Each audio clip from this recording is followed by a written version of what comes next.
So that first 12-month calendar period that I did wholesaling, I received my first tax bill and I was crushed. It was like getting punched in the face by the IRS about how much they took from it because it was all active income that I was making from wholesaling and flipping. So luckily I had saved enough money to pay that bill, but I was discouraged about how much I was having to pay.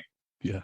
So I went looking for two things: an asset class that would reduce my taxable burden, and one that I could use a lot of money for 2, 3, 4, 5 years to invest in. And it kept going back to multifamily every time, not just commercial in general, but multifamily specifically. So I started learning about this, listening to more podcasts, and I kept looking for mentors who would teach me how to do it. And I had used mentors in the past on the single family side, and I would have never gotten as far if I would have just done it on my own. I was learning from other people's successes and mistakes as well. So that's when I heard about you, Mark,